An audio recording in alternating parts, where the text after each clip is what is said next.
السلام علیکم ورحمۃ اللہ۔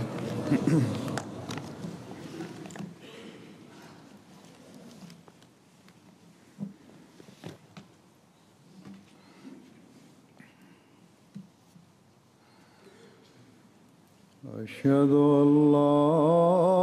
إله إلا الله وحده لا شريك له وأشهد أن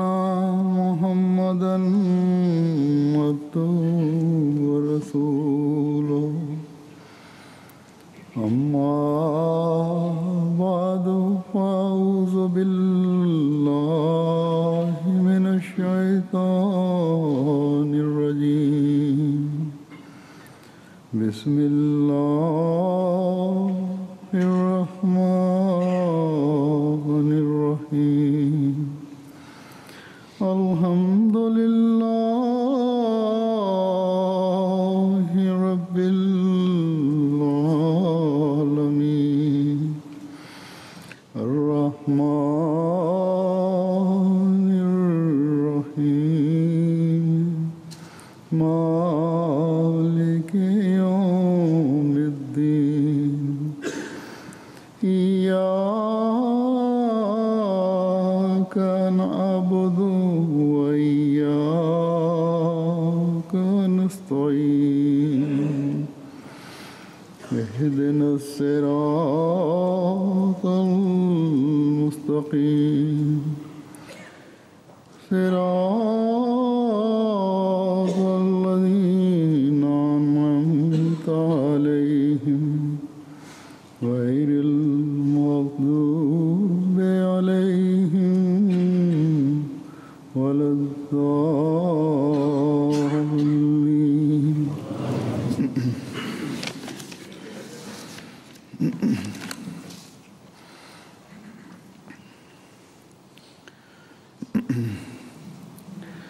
اللہ تعالیٰ نے ایک مومن کے لیے جس کا اللہ تعالیٰ پر کامل ایمان ہے یہ ضروری قرار دیا ہے کہ وہ اس سے ہر ضرورت کے وقت مانگے اور اس کے لیے دعا کرے، حتیٰ کہ جوتی کا تسمہ بھی مانگنا ہے تو خدا سے مانگو، تاکہ یہ احساس رہے، اللہ تعالیٰ کی ہستی پر یقین رہے کہ ہر بڑی سے بڑی چیز بھی اور ہر چھوٹی سے چھوٹی چیز بھی اگر کوئی دینے کی طاقت رکھتا ہے تو وہ خدا تعالیٰ کی ذات ہے۔ اس کے فضل کے بغیر ہمیں کچھ نہیں مل سکتا۔ برائیوں سے بچنا ہے تو اس سے دعا مانگو کہ اے اللہ مجھے برائیوں سے بچا۔ نیکیاں بجا لانی ہیں تو اس کے آگے جھکتے ہوئے اس سے توفیق مانگتے ہوئے نیکیاں بجا لانے کی توفیق حاصل کرو، کیونکہ اللہ تعالیٰ کی مدد کے بغیر نہ ہم نیکیاں بجا لا سکتے ہیں نہ برائیوں سے بچ سکتے ہیں، نہ ہم جہنم کی آگ سے اللہ تعالیٰ کے فضل کے بغیر بچ سکتے ہیں، نہ ہم دنیا و آخرت کی جنت کے نظارے اس کے فضل کے بغیر دیکھ سکتے ہیں۔ بس جب سب کچھ اللہ کے فضل سے اور اس کی رحمت سے ملنا ہے تو کس قدر ضروری ہے کہ ہم ہر معاملے میں خدا کو یاد رکھتے ہوئے اس سے مانگیں، اور یہی اللہ تعالیٰ کا حکم ہے، اور دنیا و آخرت سنوارنے کے لیے ضروری ہے۔ اللہ تعالیٰ قرآن کریم میں فرماتا ہے قُلْ مَا يَعْبَأُ بِكُمْ رَبِّي لَوْلَا دُعَاؤُكُمْ، کہ تو کہہ دے کہ اگر تمہاری دعا نہ ہوتی تو میرا رب تمہاری کوئی پرواہ نہ کرتا۔ اس بارے میں حضرت مسیح موعود علیہ الصلوۃ والسلام فرماتے ہیں کہ چونکہ خدا کے قانون میں یہی انتظام مقرر ہے کہ رحمت خاصہ انہی کے شامل حال ہوتی ہے، اللہ تعالیٰ کی خاص رحمت انہی کے شامل حال ہوتی ہے، انہی کو ملتی ہے کہ جو رحمت کے طریق کو یعنی دعا اور توحید کو اختیار کرتے ہیں۔ اس باعث سے جو لوگ اس طریق کو چھوڑ دیتے ہیں وہ طرح طرح کی آفات میں گرفتار ہو جاتے ہیں۔ خدا کو تو کسی کی زندگی اور وجود کی حاجت نہیں، وہ تو بے نیاز مطلق ہے۔ پھر فرمایا اس بارے میں کہ ان کو کہہ دے کہ اگر تم نیک چلن انسان نہ بن جاؤ اور اس کی یاد میں مشغول نہ رہو تو میرا خدا تمہاری زندگی کی پرواہ کیا رکھتا ہے۔ آپ فرماتے ہیں کہ مومن شخص کا کام ہے کہ پہلے اپنی زندگی کا مقصد اصلی معلوم کرے اور پھر اس کے مطابق کام کرے۔ اللہ تعالیٰ فرماتا ہے کہ کل ما یعبأ بکم ربی لولا دعاؤکم، کہ خدا تعالیٰ کو تمہاری کیا پرواہ کیا ہے اگر تم اس کی عبادت نہ کرو اور اس سے دعائیں نہ مانگو۔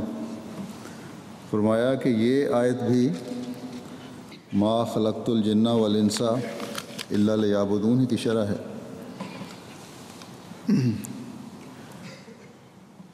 یعنی کل ما یعبأ بکم ربی لولا دعاؤکم کی جو آیت ہے اس کی تفسیر بیان کی گئی ہے۔ فرمایا یعنی اس میں اس حکم کی مزید وضاحت آ گئی کہ انسان کی پیدائش کا مقصد عبادت کرنا ہے۔ فرمایا خدا دین سے غافلوں کو ہلاکت میں ڈالنے سے پرواہ نہیں کرتا، بس ثابت ہوا کہ جو دین سے غافل نہ ہو ان کی ہلاکت اور موت میں خدا تعالیٰ جلدی نہیں کرتا۔ فرمایا دعا میں لگے رہو کہ ایک انسان جو دعا نہیں کرتا اس میں اور چارپائے میں کوئی فرق نہیں، اس میں اور جانور میں کوئی فرق نہیں۔ بس ہمیشہ ہمیں یاد رکھنا چاہیے کہ یہ ایک انتہائی ضروری حکم ہے اور ہماری زندگیوں کے لیے انتہائی اہم امر ہے۔ ضروری ہے کہ ہماری توجہ ہمیشہ دعا کی طرف رہے۔ اور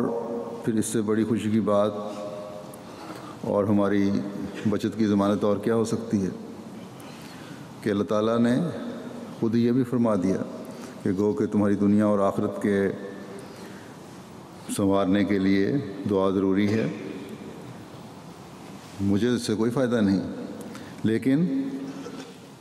مجھے تمہارے اس عمل سے بہت خوشی پہنچتی ہے جس کا تم تصور بھی نہیں کر سکتے کہ میرا ایک بندہ شیطان کے جال میں پھنسنے سے بچ رہا ہے۔ تو میں تمہاری ان دعاؤں کو جو خالص میری رضا حاصل کرنے کے لیے کی جاتی ہیں اور مجھ پر توکل کرتے ہوئے کی جاتی ہیں ضرور سنتا ہوں، اور جو متکبر ہیں ان کا ٹھکانہ تو جہنم ہے۔ تو فرماتا ہے کہ وقال ربکم ادعونی استجب لکم ان الذین یستکبرون عن عبادتی سیدخلون جہنم داخرین، اور تمہارے رب نے کہا مجھے پکارو میں تمہیں جواب دوں گا، یقیناً وہ لوگ جو میری عبادت کرنے سے اپنے تئیں بالا سمجھتے ہیں ضرور جہنم میں ذلیل ہو کر داخل ہوں گے۔ اس بارے میں حضرت مسیح موعود علیہ السلام فرماتے ہیں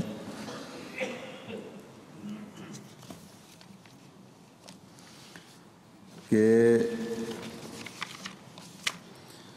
استجابت دعا کا مسئلہ در حقیقت دعا کے مسئلے کی ایک فرع ہے، ایک شاخ ہے، اور یہ قاعدے کی بات ہے کہ جس شخص نے اصل کو سمجھا ہوا نہیں ہوتا اس کو فرع کے سمجھنے میں پیچیدگیاں واقع ہوتی ہیں اور دھوکے لگتے ہیں۔ دعا کی ماہیت یہ ہے کہ ایک سعید بندہ اور اس کے رب میں ایک تعلق جاذبہ ہے، یعنی پہلے خدا تعالیٰ کی رحمانیت بندے کو اپنی طرف کھینچتی ہے، اور پھر بندے کے صدق کی کششوں سے خدا تعالیٰ اسے نزدیک ہو جاتا ہے، اور دعا کی حالت میں وہ تعلق ایک خالص مقام پر پہنچ کر اپنے خواص عجیبہ پیدا کرتا ہے۔ سو جس وقت بندہ کسی سخت مشکل میں مبتلا ہو کر خدا تعالیٰ کی طرف کامل یقین اور کامل امید اور کامل محبت اور کامل وفاداری اور کامل ہمت کے ساتھ جھکتا ہے، اور نہایت درجہ کا بیدار ہو کر غفلت کے پردوں کو چیرتا ہوا فنا کے میدانوں میں آگے سے آگے نکل جاتا ہے، پھر آگے کیا دیکھتا ہے کہ بارگاہ الوہیت ہے اور اس کے ساتھ کوئی شریک نہیں۔ تب اس کی روح اس آستانے پر سر رکھ دیتی ہے، اور قوت جذب میں جو اس کے اندر رکھی گئی ہے وہ خدا تعالیٰ کی عنایات کو اپنی طرف کھینچتی ہے۔ تب اللہ جل شانہ اس کام کو پورا کرنے کی طرف متوجہ ہو جاتا ہے، اور اس دعا کا اثر ان تمام مبادی اسباب پر پڑتا ہے جس سے ایسے اسباب پیدا ہوتے ہیں جو اس مطلب کے حاصل ہونے کے لیے ضروری ہیں۔ مثلا اگر بارش کے لیے دعا ہے تو بعد استجابت دعا کے وہ اسباب طبیعہ جو بارش کے لیے ضروری ہوتے ہیں اس دعا کے اثر سے پیدا کیے جاتے ہیں، اور اگر قحط کے لیے بد دعا ہے تو قادر مطلق مخالفانہ اسباب کو پیدا کر دیتا ہے۔ اسی وجہ سے یہ بات ارباب کشف اور کمال کے نزدیک بڑے بڑے تجارب سے ثابت ہو چکی ہے کہ کامل کی دعا میں ایک قوت تکوین پیدا ہو جاتی ہے، یعنی ایسی قوت پیدا ہو جاتی ہے جس سے کام مکمل ہو جائے۔ فرمایا ہے کامل کی دعا میں قوت تکوین پیدا ہو جاتی ہے، یعنی باذنہ تعالیٰ وہ دعا عالم سفلی اور علوی میں تصرف کرتی ہے، اور عناصر اور اجرام فلکی اور انسانوں کے دلوں کو اس طرف لے آتی ہے جو طرف معیت مطلوب ہے۔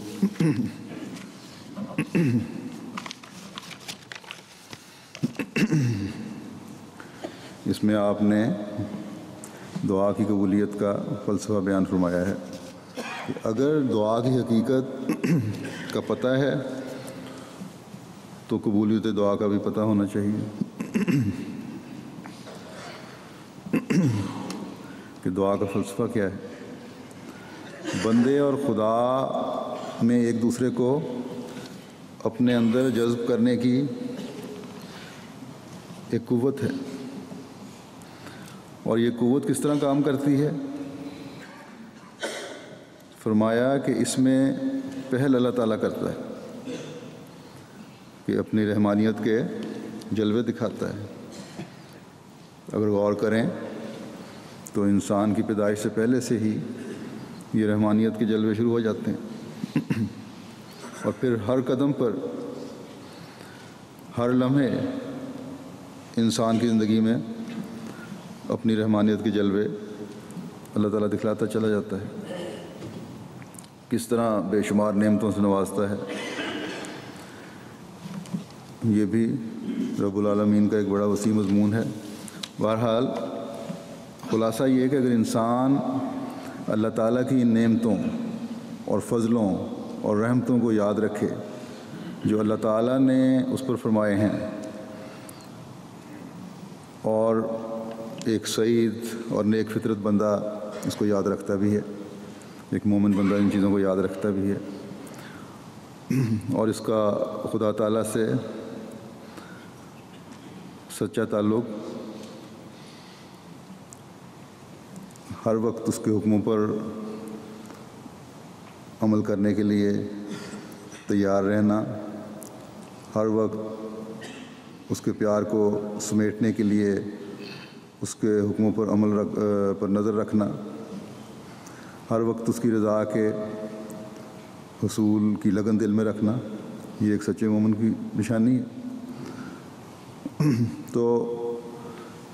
خالصتاً للہ ہو کر اگر پوری سچائی کے ساتھ صاف دل کے ساتھ ایک مومن اللہ تعالیٰ کا ہو جاتا ہے تو پھر اللہ تعالیٰ اس کے اور زیادہ نزدیک ہو جاتا ہے، اور پھر جب خدا تعالیٰ اپنے بندے کے اس قدر نزدیک ہو جائے کہ وہ اور بندہ ایک دوسرے میں جذب ہو جاتے ہیں، تو پھر جب بندہ دعا کرتا ہے تو ایسی حالت میں کی گئی دعا ایسے ایسے عجیب معجزے دکھاتی ہے کہ جو ایک آدمی کے تصور میں بھی نہیں آ سکتا۔ بس یہ حالت پیدا کرنے کی ضرورت ہے۔ یہ بیان فرمایا حضرت مسیح علیہ السلام نے۔ عام دنیا میں بھی ہم مشاہدہ کر کے دیکھ لیں کہ جب تکلیف کے وقت خالص ہو کر اللہ تعالیٰ کے حضور کوئی جھکتا ہے تو اس وقت کیونکہ دنیا کی ہر چیز سے بے رغبتی ہوتی ہے، کوئی توجہ دنیا کی طرف نہیں ہوتی، مشکل میں پھنسا ہوتا ہے، مصیبت میں گرفتار ہوتا ہے، تو اللہ تعالیٰ کی طرف ہی جھک رہا ہوتا ہے۔ صرف اور صرف اللہ کی ذات سامنے ہوتی ہے۔ تکلیفوں نے اپنے اندر اس شخص کے اپنی ایک کیفیت پیدا کی ہوتی ہے، اس لیے اکثر لوگ ایسی حالت میں جو دعائیں کر رہے ہوتے ہیں تو وہ قبولیت دعا کا مشاہدہ بھی کرتے ہیں۔ بس اگر انسان اللہ تعالیٰ کی رحمانیت کو ہر وقت سامنے رکھتے ہوئے اس کے قریب تر ہونے کی کوشش کرتا رہے، ایک کام ہونے کے بعد، ایک تکلیف دور ہونے کے بعد اس کے قریب ہونے کی کوشش کو ترک نہ کر دے، تو پھر مستقل اللہ تعالیٰ استجابت دعا کے نظارے دکھاتا ہے، قبولیت دعا کے نظارے دکھاتا ہے۔ بس اللہ تعالیٰ کی عنایات کو ہر وقت اپنے اوپر برستا رکھنے کے لیے ضروری ہے کہ اللہ تعالیٰ کے نزدیک تر رہنے کی کوشش کی جائے، اور پھر ایسی صورت میں اللہ تعالیٰ تمام تر دنیاوی اسباب کو، جو بھی دنیا کی چیزیں ہیں، ان کو اس بندے کی دعا مانگنے کی صورت میں اس کی ضروریات پوری کرنے کے کام میں لگا دیتا ہے۔ تمام زمینی اپنے بندے کی مدد کے لیے کر دیتا ہے۔ کبھی وہ دعا کرتے ہوئے بادلوں سے بارش برساتا ہے، قبول کرتے ہوئے اللہ تعالیٰ بندے کی دعا قبول کرتے ہوئے بادلوں سے بارش برساتا ہے، تو کبھی اپنے بندے کی دشمن کے حق میں بد دعا سنتے ہوئے قحط اور آفات کے سامان پیدا کر دیتا ہے۔ بس یہ حالت جو ایک مومن کے دل میں قبولیت دعا کے لیے پیدا ہونی چاہیے،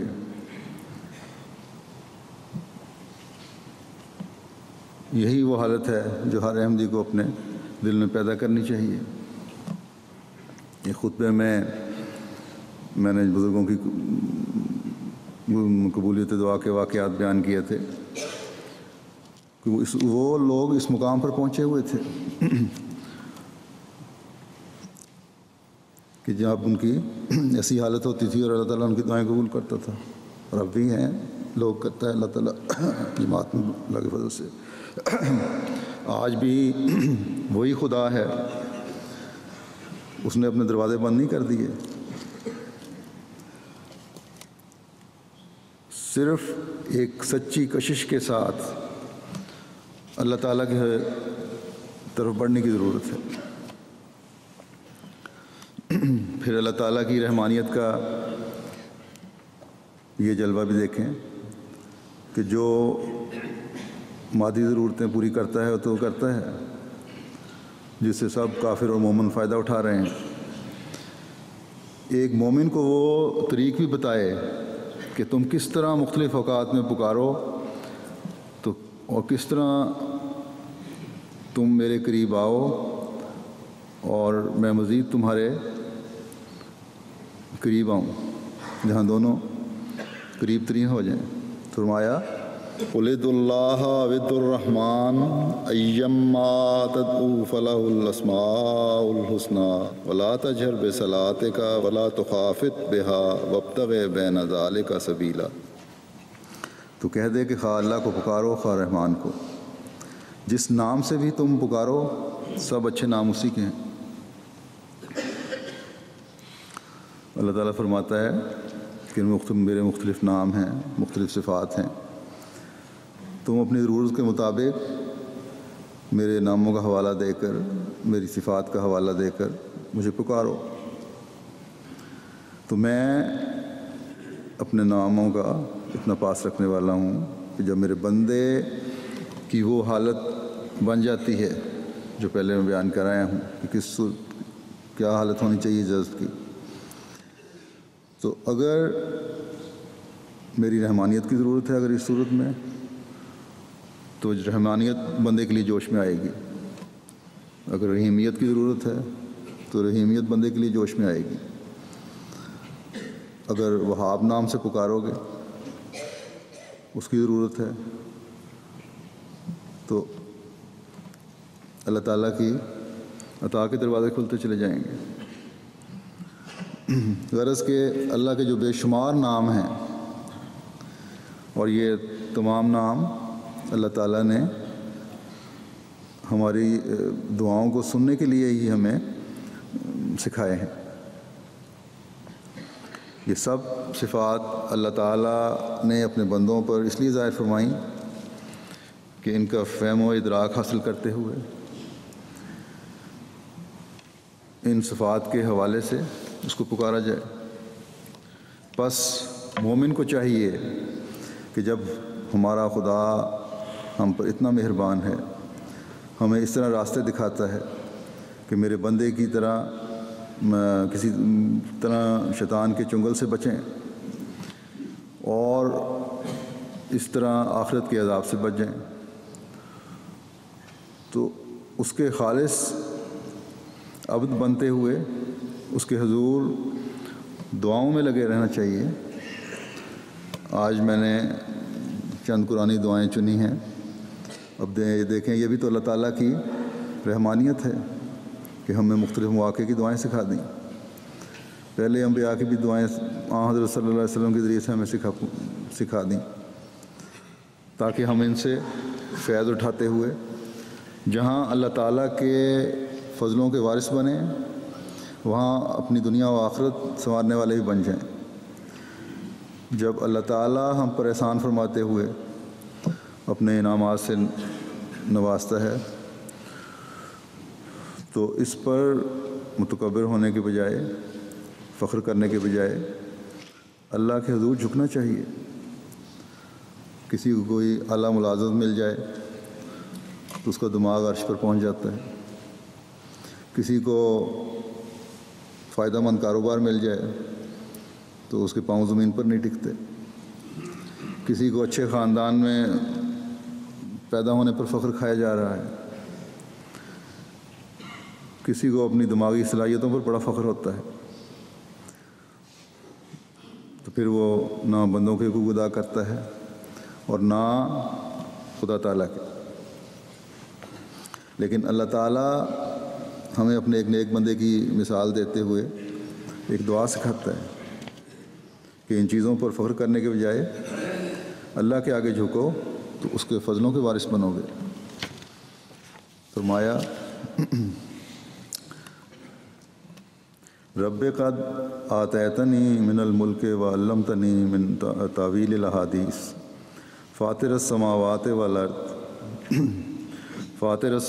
والارض انت ولی فی الدنیا والآخرہ توفنی مسلما والحقنی بالصالحین۔ اے میرے رب، تو نے مجھے امور سلطنت میں سے حصہ دیا اور باتوں کی اصلیت سمجھنے کا علم بخشا۔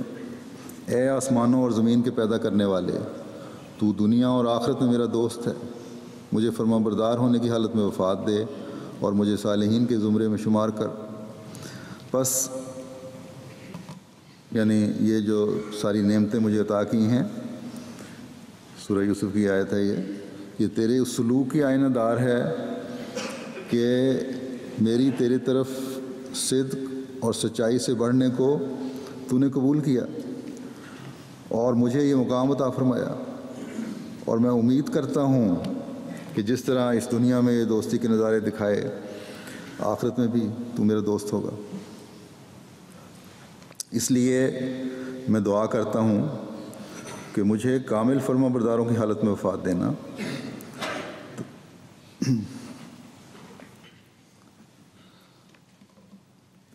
تاکہ آخرت میں بھی میرا ان لوگوں کے ساتھ جوڑ ہو جو صالحین ہیں، تیرا قرب پانے والے ہیں، جن کے مقام ہر آن، ہر وقت، ہر لمحہ بلند ہوتے رہتے ہیں جنت میں۔ اللہ تعالیٰ نے یہ دعا صرف ہمیں ایک واقعہ کی صورت میں بیان نہیں فرمائی، بلکہ یہ اس لیے بیان کی ہے کہ اس پر عمل کرنے کے لیے مومن کو ہر وقت تیار رہنا چاہیے، تاکہ نیک اعمال کر کے وہ بھی صالحین کے گروہ میں شمار ہو سکے۔ پھر اللہ تعالیٰ نے فرمایا کہ میں نے جو اپنی رحمانیت کے نظارے دکھاتے ہوئے تمہارے لیے یہ جو زمین و آسمان پیدا کیا ہے اس پر غور کرو۔ ستارے ہیں، چاند ہے، سورج ہے، فضا میں مختلف قسم کی گیسز ہیں، مختلف قسم کی تہیں ہیں جو بعض اجرام فلکی کے نقصانات سے تمہیں محفوظ رکھے ہوئے ہیں۔ ہر ایک چیز اپنے اپنے بتائے ہوئے وقت، رفتار اور دائرے میں گردش کر رہی ہے۔ پھر رات اور دن، چاند اور سورج تمہاری زمین کی پیدائش پر اثر انداز ہو رہے ہیں، یعنی جو زمین میں چیزیں پیدا ہوتی ہیں۔ مختلف موسم ہیں، بارش ہے، سردی ہے، گرمی ہے، اور اس کے حساب سے اللہ تعالیٰ نے مختلف فصلیں اور پھل اور درخت پودے مہیا کیے ہوئے ہیں، باغ وغیرہ ہیں جن سے تم فائدہ اٹھاتے ہو۔ تو جو لوگ ان چیزوں پر غور کرتے ہیں اور اللہ تعالیٰ کی بڑائی بیان کرتے ہیں، اس پر اس کا شکر ادا کرتے ہیں، وہ اس بات پر بھی قائم ہوتے ہیں کہ مرنے کے بعد بھی اللہ تعالیٰ کے حضور حاضر ہونا ہے۔ جو دنیا کے بارے میں اللہ تعالیٰ نے بتایا وہ اگر حق ہے تو آخرت بھی حق ہے۔ بس یہ سب دیکھ کر ایک مومن دعا کرتا ہے کہ ہماری غلطیوں کو، کوتاہیوں کو معاف فرما، ان کی وجہ سے ہمیں کسی پکڑ میں نہ لے لینا اور ہمیں آخرت کے عذاب سے بچا۔ یہ دعا اللہ تعالیٰ نے ہمیں قرآن کریم میں سکھائی ہے۔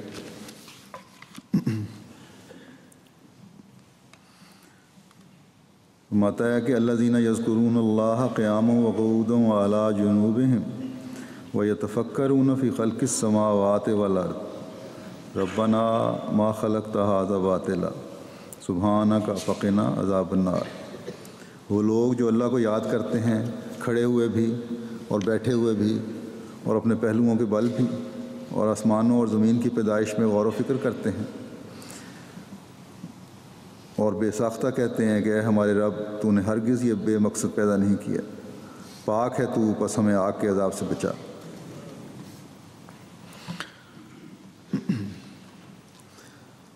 ربنا ما خلقت ھذا باطلا سبحانک فقنا عذاب النار۔ اس کے بارے میں حضرت مسیح موعود علیہ السلام فرماتے ہیں کہ یا الہی، تو اس سے پاک ہے کہ تیرے وجود سے انکار کر کے نالائق صفتوں سے تجھے موصوف کریں، ایسی باتیں تیری طرف منسوب کریں جن کو مکمل اور کامل نہیں ہے، جو تیرے مقام سے بہت گری ہوئی چیزیں ہیں، جن میں کمزوریاں ہیں، خامیاں ہیں، سقم ہیں۔ سو تو ہمیں دوزخ کی آگ سے بچا، یعنی تجھ سے انکار کرنا عین دوزخ ہے۔ فرمایا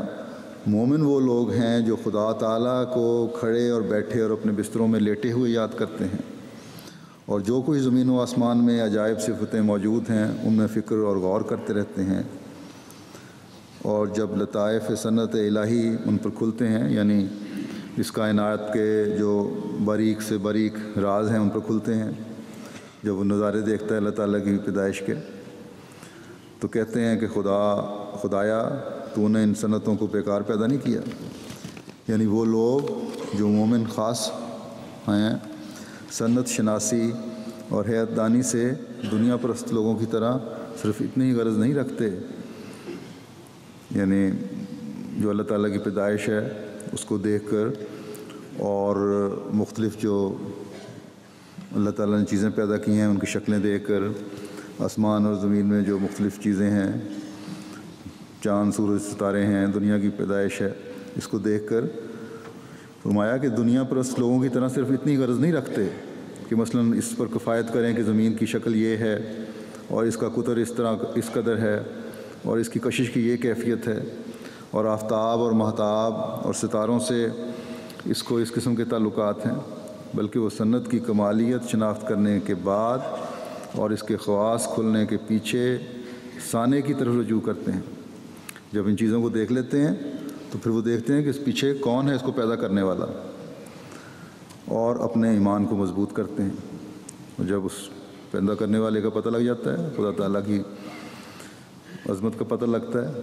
خدا تعالیٰ کی قدرتوں کو پتہ لگتا ہے، تو پھر ایمان میں اور مضبوطی پیدا ہوتی ہے۔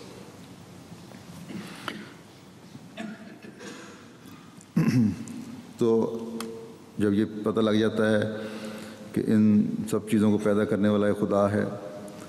تو اس کی ہستی اور طاقتوں کا اور یقین بڑھتا ہے۔ پھر اس بات پر بھی یقین بڑھتا ہے کہ ان سب کو پیدا کرنے والا وہ زندہ خدا ہے جس نے اپنی عبادت کرنے کے لیے بھی کہا ہے، دعائیں مانگنے کی طرف بھی توجہ دلائی ہے، اور عمل کے حساب سے اچھے اور برے اعمال سے بھی آگاہ کیا ہے۔ تو پھر وہ پکارتا ہے کہ اے اللہ، مجھے نیک عملوں کی بھی توفیق عطا فرما تاکہ میں آگ کے عذاب سے بچوں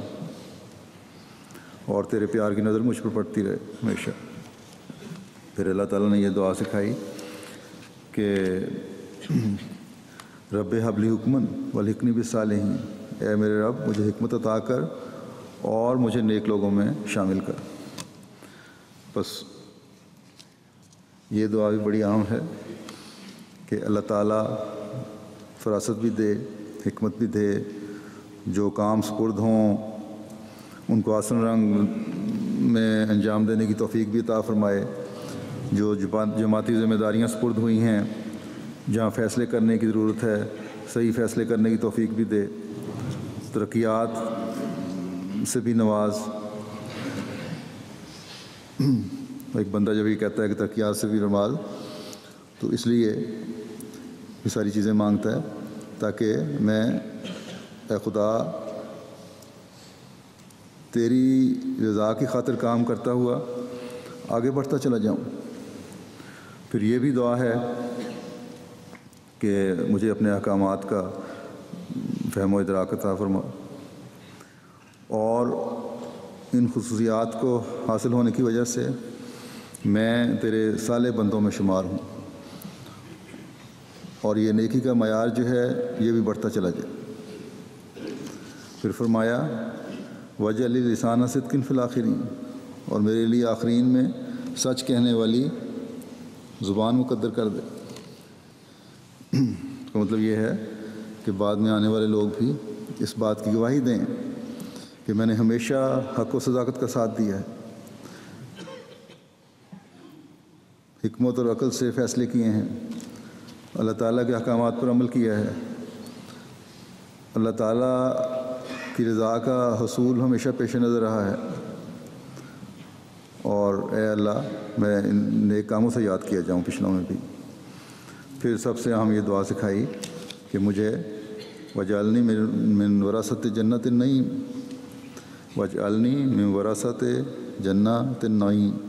اور مجھے نعمتوں والی جنت کے وارثوں میں سے بنا، ایسی جنت کا وارث بنا جہاں میں تیری تمام نعمتوں کو حاصل کرتا چلا جاؤں، جنت میں میرے درجے بڑھتے چلے جائیں۔ یہ ذکر خیر اور لوگوں کی دعائیں اور اولاد کی نیکیاں اور دعائیں ایک مرنے والے کے آخرت میں بھی درجے بڑھاتے چلے جاتے ہیں۔ بس یہ اس جہان کی نیکیاں اور حکمت کی باتیں اور اللہ تعالیٰ کے فضل سے نیک لوگوں میں شمار جو ہے، یہ جنت میں بہتر مقام دلوانے والا بن جاتا ہے۔ اور جب انسان کو جنت میں اعلیٰ درجوں کی دعا کی طرف توجہ پیدا ہوتی ہے تو لازماً وہ یہاں بھی وہ عمل کرنے کی کوشش کرتا ہے جن کا اللہ تعالیٰ نے حکم دیا ہے۔ دنیا میں نیک نام اولاد کی وجہ سے بھی ہوتا ہے، اس لیے اللہ تعالیٰ نے ہمیں یہ دعا بھی سکھا دی کہ اس دنیا کو جنت بنانے کے لیے بھی اور آخری جنت کے وارث بننے کے لیے بھی اپنے بیوی بچوں کے لیے بھی دعا کرو، اور ان کے لیے سب سے بڑی دعا ان کا تقویٰ پر قائم رہنا ہے۔ چنانچہ فرمایا والذین یقولون ربنا هب لنا من ازواجنا وذریاتنا قرۃ اعین واجعلنا للمتقین اماما، کہ اور وہ لوگ جو یہ کہتے ہیں کہ اے ہمارے رب ہمیں اپنے جیون ساتھیوں اور اپنی اولاد سے، اپنی بیویوں سے، اپنی اولاد سے آنکھوں کی ٹھنڈک عطا کر اور ہمیں متقیوں کا امام بنا۔ اس بارے میں حضرت مسیح موعود علیہ السلام فرماتے ہیں کہ نکاح سے ایک اور غرض بھی ہے جس کی طرف قرآن کریم میں یعنی سورۃ الفرقان میں اشارہ ہے، اور وہ یہ ہے کہ والذین یقولون ربنا هب لنا من ازواجنا وذریاتنا قرۃ اعین واجعلنا للمتقین اماما، یعنی مومن وہ ہیں جو یہ دعا کرتے ہیں کہ اے ہمارے خدا ہمیں اپنی بیویوں کے بارے میں اور فرزندوں کے بارے میں دل کی ٹھنڈک عطا کر، اور ایسا کر کے ہماری بیویاں اور ہمارے فرزند نیک بخت ہوں اور ہم ان کے پیش رو ہوں۔ پھر فرمایا کہ انسان کو سوچنا چاہیے کہ اسے اولاد کی خواہش کیوں ہوتی ہے، کیونکہ اس کو محض طبی خواہش ہی تک محدود نہ کر دینا چاہیے کہ جیسے پیاس لگتی ہے یا بھوک لگتی ہے، لیکن جب یہ ایک خاص انداز سے گزر جاوے تو ضرور اس کی اصلاح کی فکر کرنی چاہیے۔ خدا تعالیٰ نے انسان کو اپنی عبادت کے لیے پیدا کیا ہے، جیسا کہ فرمایا ہے ما خلقت الجن والانس الا لیعبدون۔ اب اگر انسان خود مومن اور عبد نہیں بنتا اور اپنی زندگی کی اصل منشا کو پورا نہیں کرتا ہے اور پورا حق عبادت ادا نہیں کرتا، بلکہ فسق و فجور میں زندگی بسر کرتا ہے اور گناہ پر گناہ کرتا ہے، تو ایسے آدمی کی اولاد کے لیے خواہش کیا نتیجہ رکھے گی؟ صرف یہی کہ گناہ کرنے کے لیے وہ اپنا ایک اور خلیفہ چھوڑنا چاہتا ہے۔ خود کون سی کمی کی ہے جو اولاد کی خواہش کرتا ہے؟ بس جب تک اولاد کی خواہش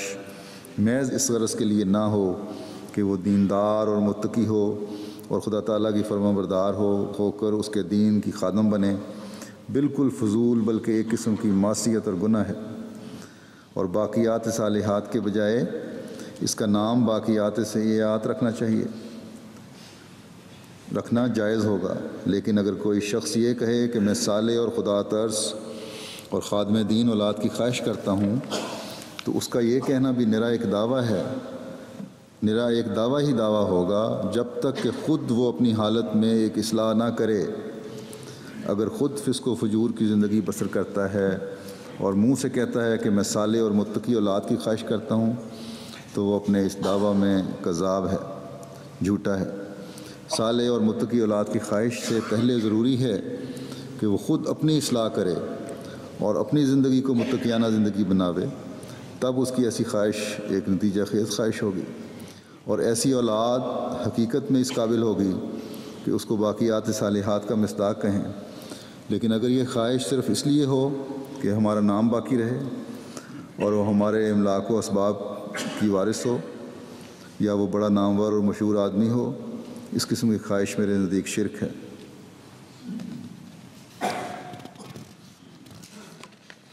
پھر فرمایا کہ غرض مطلب یہ ہے کہ اولاد کی خواہش صرف نیکی کے اصول پر ہونی چاہیے، اس لحاظ سے اور خیال سے نہ ہو کہ وہ ایک گناہ کا خلیفہ باقی رہے۔ خدا تعالیٰ بہتر جانتا ہے، فرماتے ہیں اپنے بارے میں کہ خدا تعالیٰ بہتر جانتا ہے کہ مجھے کبھی اولاد کی خواہش نہیں ہوئی تھی، حالانکہ خدا تعالیٰ نے 15 یا 16 سال برس کی عمر کے درمیان ہی اولاد دے دی تھی۔ یہ سلطان احمد اور فضل احمد اسی عمر میں پیدا ہو گئے تھے، اور نہ کبھی مجھے خواہش ہوئی کہ وہ بڑے بڑے دنیا دار بنیں اور اعلیٰ عہدوں پر پہنچ کر مامور ہوں۔ فرمایا پھر ایک اور بات ہے کہ اولاد کی خواہش تو لوگ بڑی کرتے ہیں اور اولاد ہوتی بھی ہے، مگر یہ کبھی نہیں دیکھا گیا کہ اولاد کی تربیت اور ان کی عمدہ اور نیک چلن بنانے اور خدا تعالیٰ کے فرما بردار بنانے کی صحیح اور فکر کریں، نہ کبھی ان کے لیے دعا کرتے ہیں اور نہ مراتب تربیت کو مد نظر رکھتے ہیں۔ میری اپنی تو یہ حالت ہے کہ میری کوئی نماز ایسی نہیں ہے جس میں اپنے دوستوں اور اولاد اور بیوی کے لیے دعا نہیں کرتا۔ بہت سے والدین ایسے ہیں جو اپنی اولاد کو بری عادتیں سکھا دیتے ہیں، ابتدا میں جب وہ بدی کرنا سیکھنے لگتے ہیں تو ان کو تنبیہ نہیں کرتے، نتیجہ یہ ہوتا ہے کہ وہ دن بدن دلیر اور بے باک ہوتے جاتے ہیں۔ فرمایا لوگ اولاد کی خواہش تو کرتے ہیں، مگر نہ اس لیے کہ وہ خادم دین ہوں، بلکہ اس لیے کہ وہ دنیا میں ان کا کوئی وارث ہو، اور جب اولاد ہوتی ہے تو اس کی تربیت کا فکر نہیں کیا جاتا، نہ اس کے عقائد کی اصلاح کی جاتی ہے، نہ اخلاقی حالت کو درست کیا جاتا ہے۔ یہ یاد رکھو کہ اس کا ایمان درست نہیں ہو سکتا جو اقرب تعلقات کو نہیں سمجھتا، یعنی قریبی تعلقات جو ہیں، رشتے جو ہیں، ان کو نہیں سمجھتا۔ جب وہ اس سے قاصر ہے تو اور نیکیوں کی امید اس سے کیا ہو سکتی ہے؟ اللہ تعالیٰ نے اولاد کی خواہش کو اس طرح پر قرآن میں بیان فرمایا ہے، ربنا هب لنا من ازواجنا وذریاتنا قرۃ اعین وجعلنا للمتقین اماما، یعنی خدا تعالیٰ ہم کو ہماری بیویوں اور بچوں سے آنکھ کی ٹھنڈک عطا فرمائے، اور یہ تب ہی میسر آ سکتی ہے کہ وہ فسق و فجور کی زندگی بسر نہ کرتے ہوں، بلکہ عباد الرحمن کی زندگی بسر کرنے والے ہوں اور خدا کو ہر شے پر مقدم کرنے والے ہوں۔ اور آگے کھول کر کہہ دیا کہ وجعلنا للمتقین اماما،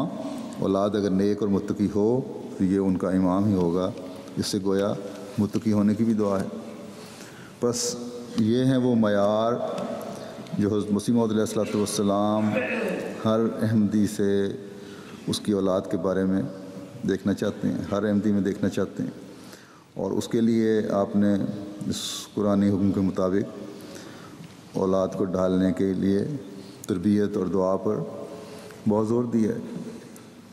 اور اس کے لیے جیسا کہ آپ نے فرمایا ہے، ہر کوئی پہلے اپنی حالت بدلے،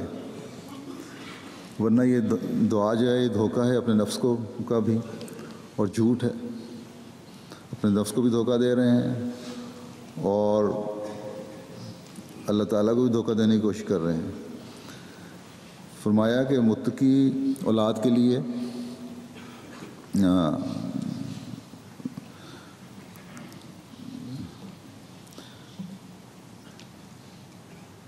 متقی اولاد کے لیے پہلے خود صالح اعمال بجا لانے ہوں گے۔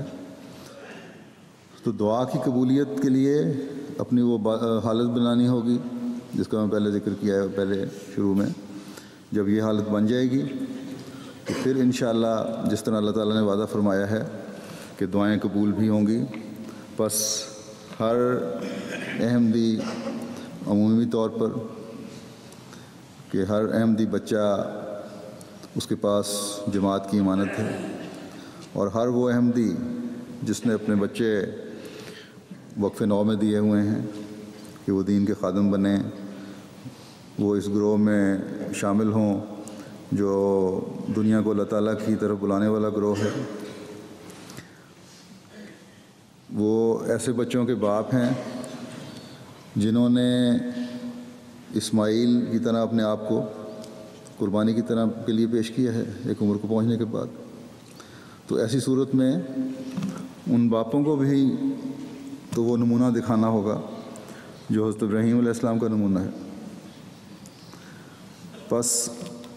دعاؤں کی قبولیت کے جو لوازمات ہیں ان کو پورا کرنے والے بنیں گے تو دعائیں قبول بھی ہوں گی انشاءاللہ تعالیٰ اللہ کے وعدے کے مطابق۔ اللہ تعالیٰ ہر ایک کو دعا کی قبولیت کے فلسفے کو سمجھتے ہوئے اپنی دعاؤں کے معیار بلند کرنے کی توفیق عطا فرمائے۔ یہ انشاءاللہ اور بھی قرآنی دعائیں ہیں، باقی انشاءاللہ آئندہ بیان کروں گا۔ اس وقت آج بھی جمعہ کے بعد، نماز جمعہ کے بعد چند جنازے غائب پڑھاؤں گا۔ ایک تو ہمارے مبلغ سلسلہ سیرا لیون کے رہنے والے سیرا لیونی مبلغ ہیں، جامعہ پاکستان میں پڑھے تھے، ہارون جالو صاحب۔ یہ بیمار ہوئے تھے، شاید کینسر ہوا تھا ان کو، وفات پا گئے۔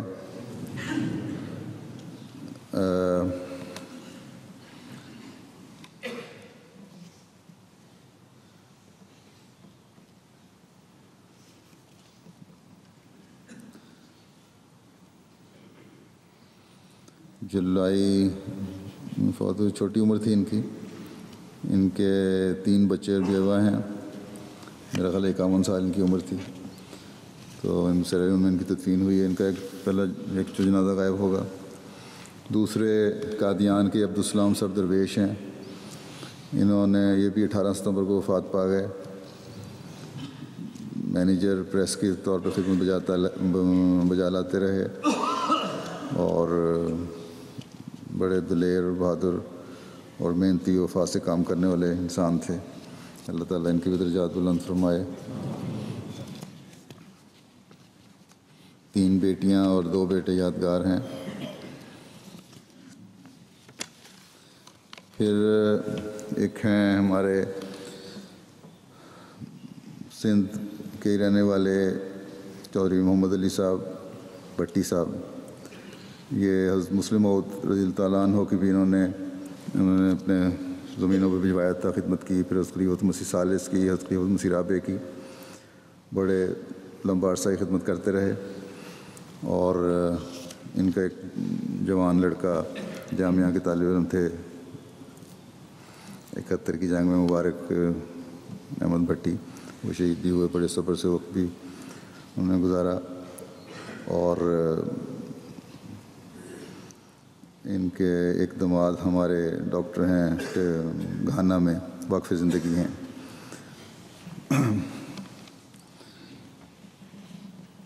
اب ان کے بھی جنازہ ہوگا۔ بڑے شریف اور مخلص انسان تھے۔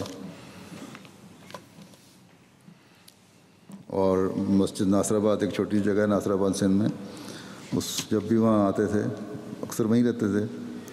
تو مسجد کی رونق تھی اب اس بڑی عمر میں۔ پھر ایک جنازہ ہے داؤد زمان صاحبہ و اہلیہ بیٹی، یہ کیلگری میں رہنے والے ہیں۔ اس فیملی کا بھی گزشتہ دنوں ایک ایکسیڈنٹ ہوا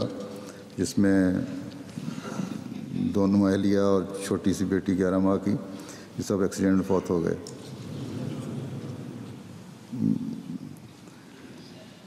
انہوں نے بھی حضرت مسلم موعود کے ہاتھ پر، ان کے داؤد زمان صاحب کے نانا نے بھی بیعت کی تھی۔ اور جو ان کے سسر ہیں، لڑکی کے دادا، انہوں نے بھی حضرت مسلم موعود کے زمانے میں بیعت کی تھی اور بڑی مخالفت میں بڑے ثابت قدم رہے۔ یہ جو شازیہ اسلم ہیں جو فوت ہوئی ہیں، یہ ہمارے اشرف ناصر صاحب مرحوم جو مربی سلسلہ تھے، ان کی بھتیجی تھیں۔ ان سب کے جنازے ہوں گے ابھی نماز جمعہ کے بعد۔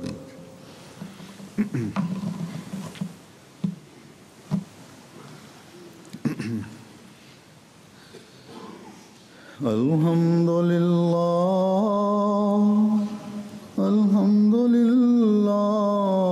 نحمده ونستعینه ونستغفره ونؤمن به ونتوکل علیہ ونعوذ باللہ من شرور انفسنا ومن سیئات اعمالنا من يهده الله فلا مضل له ومن يضلل فلا هادي له ونشهد أن لا إله إلا الله ونشهد أن محمدا عبده ورسوله عباد الله رحمكم الله إن الله يأمر بالعدل والإحسان وإيتاء ذي القربى وينهى عن الفحشاء والمنكر والبغي يعظكم لعلكم تذكرون اذكروا الله يذكركم وادعوه يستجب لكم ولذكر الله